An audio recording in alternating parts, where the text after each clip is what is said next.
예수께서는 그들에게 또 비유를 말씀하셨다. 새 옷에서 한 조각을 떼어내서 낡은 옷에다가 대고 깁는 사람은 없다. 그렇게 하면 새 옷은 찢어져서 못 쓰게 되고 또 새 옷에서 떼어낸 조각은 낡은 옷에 어울리지도 않을 것이다. 새 포도주를 낡은 가죽 부대에다가 넣는 사람은 없다. 그렇게 하면 새 포도주가 그 가죽 부대를 터뜨릴 것이며 그래서 포도주는 쏟아지고 가죽 부대는 못 쓰게 될 것이다. 새 포도주는 새 부대에 넣어야 한다. 묵은 포도주를 마시고 나서 새 포도주를 원하는 사람은 없다. 묵은 포도주를 마신 사람은 묵은 것이 좋다고 한다. 여러분은 새로운 것을 좋아하시나요? 아니면은 오래된 것을 좋아하시나요? 보통 사람들은 새로움과 익숙함을 동시에 추구합니다. 최근 스마트폰을 이렇게 가지고 다니면서도 그것을 담는 케이스는 빈티지한 스타일을 고르기도 하고요. 또 음식도 퓨전 음식을 먹기도 하고 또 현대적이면서도 클래식한 분위기의 인테리어를 선호하기도 합니다. 그런데 오늘 우리가 살펴볼 누가복음 5장 36절에서 39절의 비유는 새 것과 옛 것의 갈등을 다루고 있습니다. 그러면서 이 둘은 결코 섞이거나 하나가 될 수 없다라고 단호하게 말합니다. 마치 갈등을 해소하기보다는 부추기는 것처럼 보이는 이 말씀은 역설적이지만 새 것과 옛 것의 갈등을 해결할 수 있는 유일한 방법입니다. 오늘 본문에서 예수님께서 들려주시는 두 가지 비유가 오늘 본문에는 기록되어 있습니다. 이 비유는 단순한 이야기가 아니라 예수님께서 당시 유대교 전통과 예수님의 새로운 가르침 사이의 갈등을 설명하시기 위한 비유입니다.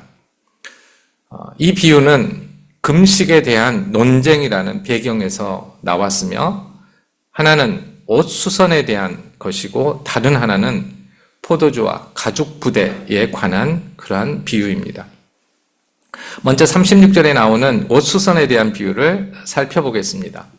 요즘 이렇게 스스로 옷 수선하는 경우가 그리 많지는 않죠. 물론 바느질 정도는 하지만 이전에는 일상생활에서 이렇게 볼 수 있었기 때문에 이 과정을 우리가 이 말씀을 쉽게 이해할 수 있었을 텐데 요즘에는 집에 사는 경우가 없어서 요즘 젊은 사람들은 이해할 수는 없을 것 같습니다. 이 비유의 말씀에서 예수님께서 이렇게 말씀하십니다. 새 옷에서 한 조각을 떼어내 낡은 옷을 기우면 새 옷은 찢어져 못 쓰게 되고 새 옷에서 떼어낸 조각은 낡은 옷과 어울리지 않는다. 이 말씀은 재봉에 관한 그런 이야기가 아닙니다. 새 옷과 낡은 옷이라는 대조를 통해서 예수님의 가르침과 기존의 유대 전통이 함께 할 수 없다는 점을 말씀하고 있는 것입니다. 흥미로운 점은 같은 사건을 기록하고 있는 마태복음과 마가복음에서는 약간 다른 표현이 기록되어 있습니다. 마태복음 9장 16절과 마가복음 2장 21절에 같은 어떤 사건에 대한 조금 짧은 이야기가 기록되어 있는데요.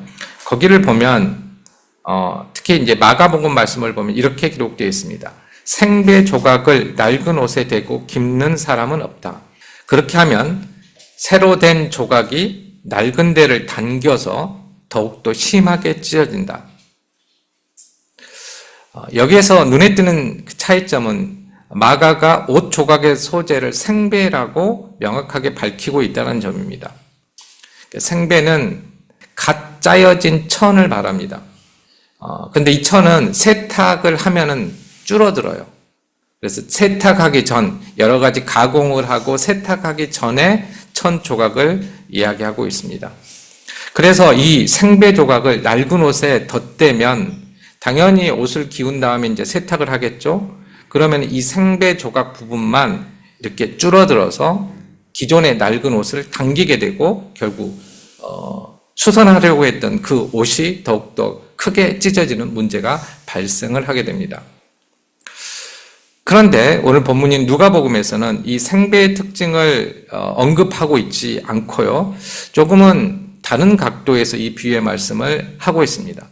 누가는 단순히 새 옷에서 한 조각을 떼어내 낡은 옷을 기운다라는 이야기에 초점을 맞추고 있습니다. 그러니까 새 옷에서 생배가 아니라 새 옷에서 한 조각을 떼어내서 낡은 옷에 기운다 이렇게 이야기하고 있습니다. 그러면서 두 가지 문제점을 강조합니다. 첫 번째, 낡은 옷을 고치려다 새 옷이 망가지는 상황을 말하고 있습니다. 두 번째로는 새 옷 조각은 낡은 옷과 어울리지 않기 때문에 결국에는 둘 다 새 옷도 낡은 옷도 제대로 사용할 수 없다라는 점을 이야기하고 있습니다.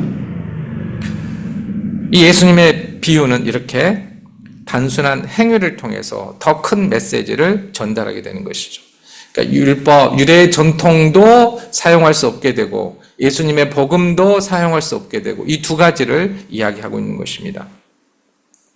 이 비유는 분명히 새 것과 낡은 것이 결국에는 어울리지 않는다라는 점을 분명하게 말합니다. 새 옷은 예수님의 새로운 가르침인 복음을 말하고요. 낡은 옷은 기존의 유대교 전통을 상징합니다.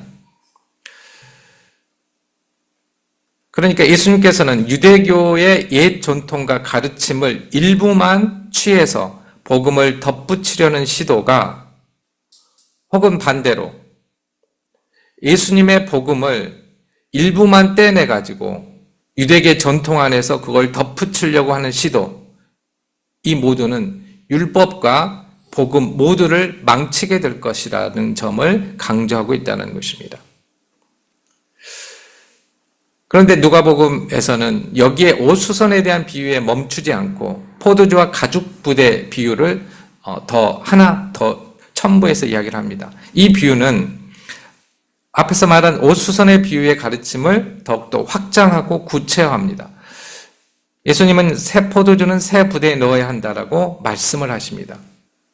새 포도주는 발효 과정에서 가스를 발생시키기 때문에 낡고 단단해진 가죽 부대에 넣으면 이 낡은 가죽 부대가 터지고 그래서 결국에는 포도주도 다 잃게 되고 포도주 부대도 사용할 수 없게 됩니다. 반면 새로운 가죽 부대는 이러한 가스 팽창을 잘 흡수할 수 있어서 이 새 포도주를 온전히 담을 수 있습니다. 이거는 당시의 사람에게는 아주 상식적인 그러한 생각이었습니다. 여기서 새 포도주는 복음의 온전한 메시지를 의미하고 새 부대는 복음을 담을 수 있는 새로운 삶의 틀과 사고 방식을 나타냅니다. 반면에 낡은 부대는 여기에서 말한 낡은 부대는 구약시대의 율법이라기보다는 유대인들의 전통입니다. 그러니까 율법에 근거해서 추가로 만들어진 유대인들의 전통을 여기에서는 이야기를 합니다. 그러니까 복음의 생명력은 낡은 틀 안에 갇힐 수 없다라는 것을 이 비유는 이야기하고 있지요. 새 포도주는 반드시 새 부대에 담아야 한다는 것입니다. 예수님은 이 비유를 통해서 중요한 사실을 말씀하십니다. 복음은 단순히 기존의 전통과 규율의 몇 가지를 덧붙이는 것이 아니라는 것입니다. 새로운 복음은 새로운 삶의 방식과 태도를 요구합니다. 기존의 낡은 틀을 고수한 채 복음을 받아들이려고 한다면 복음의 능력을 온전히 누릴 수 없을 뿐만 아니라 그 틀이 완전히 깨지고 만다는 것이죠.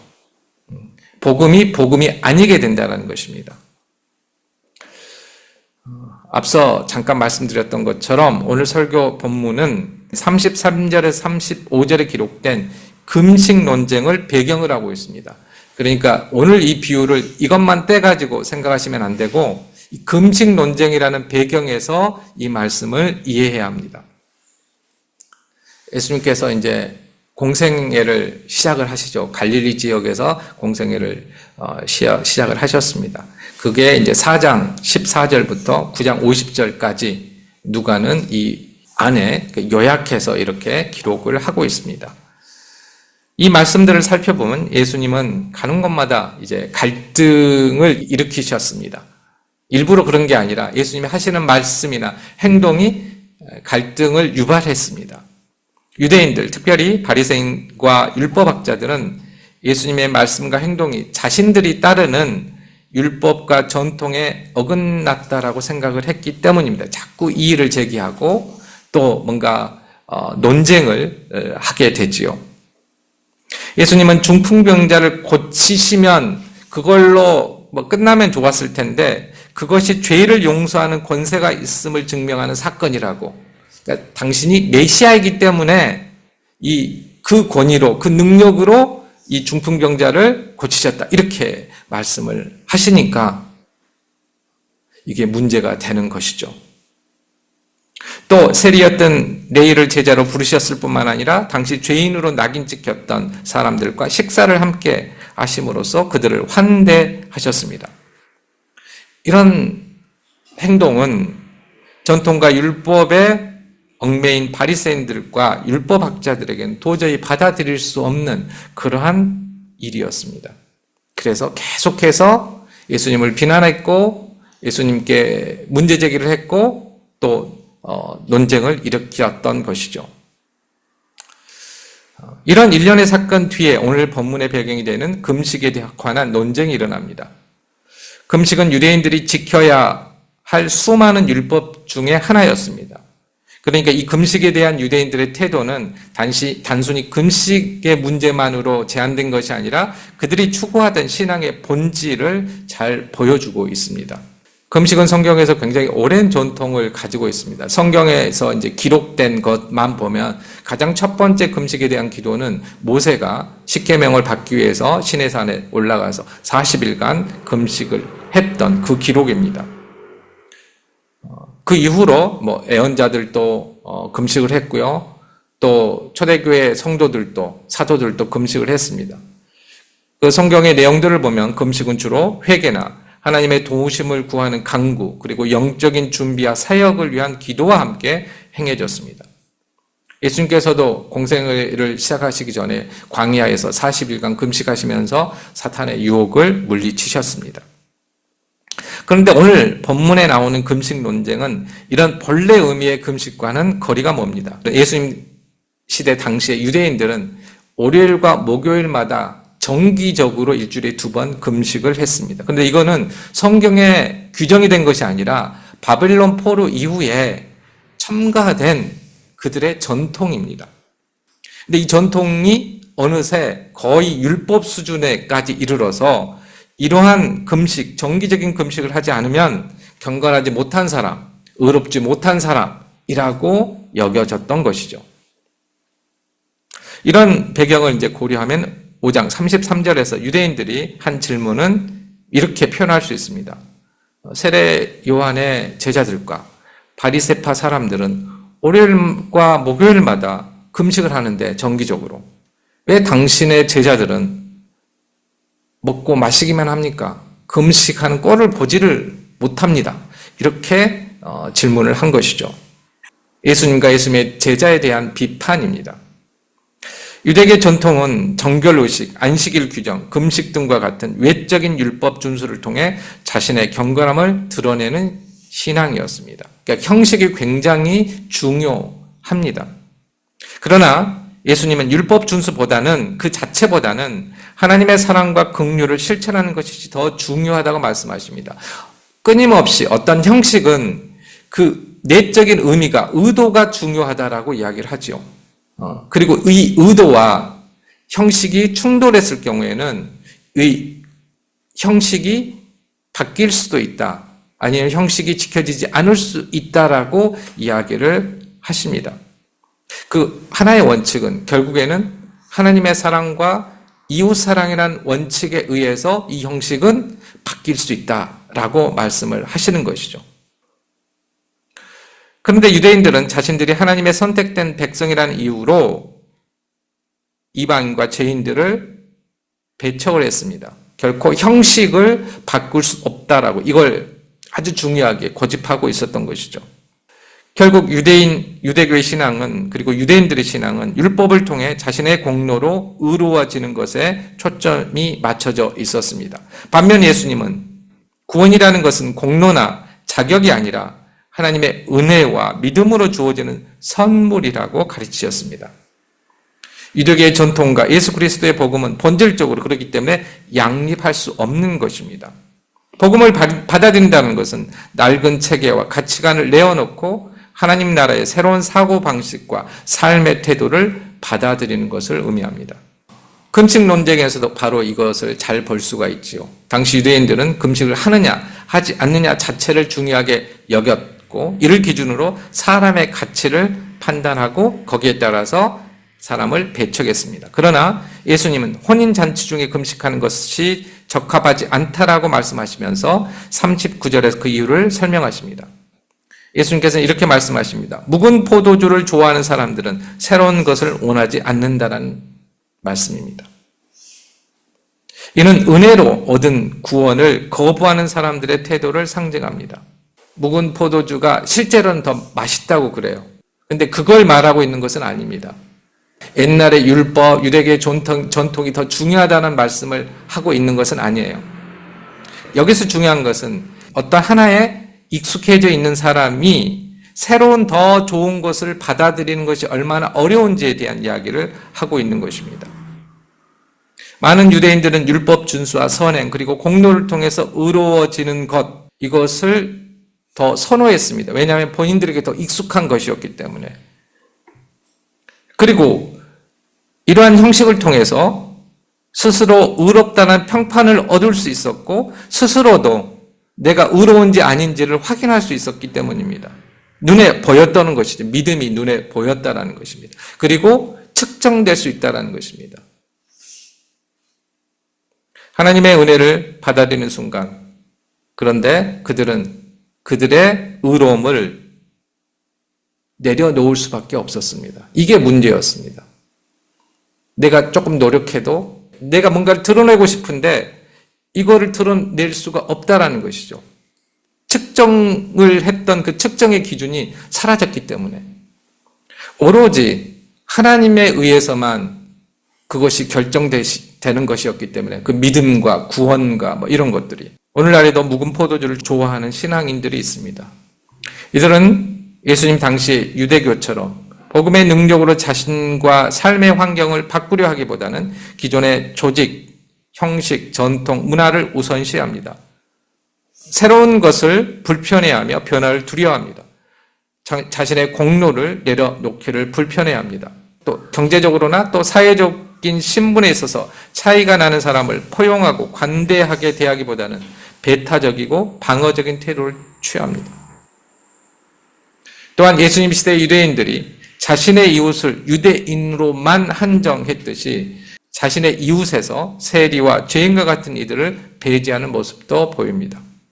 장애인, 무슬림, 성소수자, 이주노동자, 미혼모 등등 수많은 사람들을 배척하고 심지어 악마화하기도 합니다.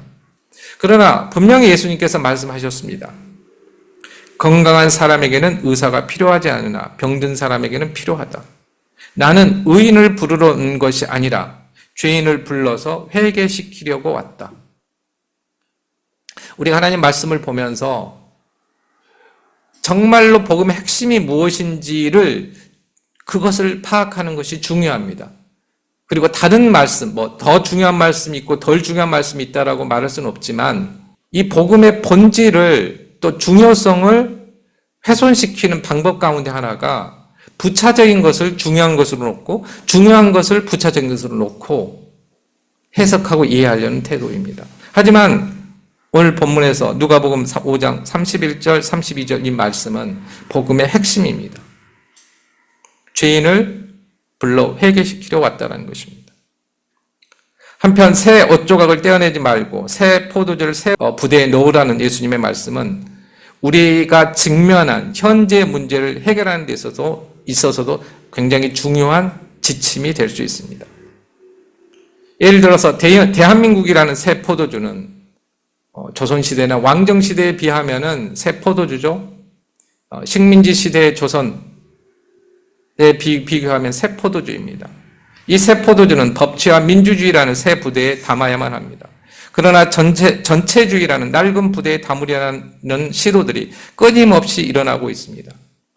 지난 12월 3일 비상계엄 선포의 가장 큰 위협은 대한민국을 전체주의와 독재라는 낡은 부대에 넣으려고 했던 것입니다. 민주주의 체제는 다양한 의견을 조율하고 합의를 이끌어내야 하므로 갈등이 발생하고 시간이 어떤 문제를 해결하는 데 오래 걸릴 수밖에 없으며 원하는 결과를 얻어내지 못할 수도 있습니다. 반면 전체주의 체제에서는 폭력이 모든 것을 압도하기 때문에 이러한 갈등이 표면적으로 보여지지 않을 수 있죠. 그러나 폭력과 독재는 결코 우리의 새 부대가 될 수 없습니다. 그것은 새 부대를 담기에는 너무나 넓고 부적합한 부대이기 때문입니다. 사랑하는 성도 여러분, 복음은 단순히 우리의 기존 삶에 조금 더해지는 보충물이 아닙니다. 복음은 우리 존재의 중심을 완전히 새롭게 하는 능력입니다. 그리고 완전히 새롭게 시작할 수 있는 계기가 될 수 있는 것이 바로 세례입니다. 공개적으로 자신의 신앙을 고백하는 자리이기 때문입니다. 내가 새로운 삶을 살겠다라고 다짐하고 또 그러기 위해서 공적으로 선포하는 그러한 자리이기 때문입니다. 그래서 함께 기뻐하며 축하하는 것입니다. 그런데 혹시 우리는 여전히 낡은 옷과 낡은 부대처럼 형식적인 신앙이나 세속적인 가치에 의존하고 있지는 않습니까? 만약 복음을 받아들이면서도 여전히 사람들을 외모나 배경으로 판단하거나 세상적인 성공과 소유를 신앙보다 앞세우는 마음이 있다면 우리는 낡은 부대와 다름없습니다. 복음을 제대로 담기 위해서는 이런 낡은 틀을 내려놓고 낡은 부대를 내려놓고 하나님께서 원하시는 새로운 가치관을 우리의 삶에 받아들여야 합니다. 또한 개인적으로뿐만 아니라 오거리교회 역시 하나의 신앙 공동체로서 복음을 담는 새 부대가 되어야 합니다. 교회는 모든 사람에게 열린 공간이어야 하며 낡은 전통과 배타적인 태도로 인해 누군가를 배척해서는 안 됩니다. 예수님께서 소외된 사람들, 죄인들 그리고 약자들을 초대하고 그들을 사랑하셨던 것처럼 오거리 교회도 이웃을 향한 손을 내미는 공동체가 되어야 합니다. 장애인, 무슬림, 성소수자, 이주 노동자, 미혼모 등 다양한 사람들이 우리의 이웃입니다. 물론 그들이 교회 공동체 안에서 복음을 왜곡하거나 훼손하려 한다면 다른 어떠한 사람들과 동일하게 적극적으로 우리는 이러한 것들을 막아야 합니다. 하지만 그들을 우리의 이웃으로 사랑하는 것은 이 문제와는 다른 문제입니다. 그들을 배척하는 것이 오히려 교회 공동체의 본질을 훼손시키는 것입니다.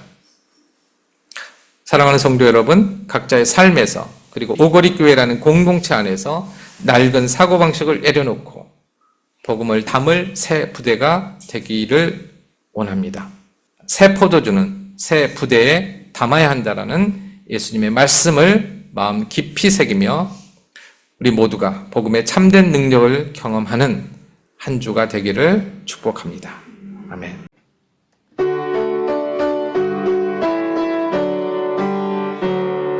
주여 우리 축복하소서. 당신의 평화를 주소서. 우리 위에 주의 손으로 주여 잡아주소서.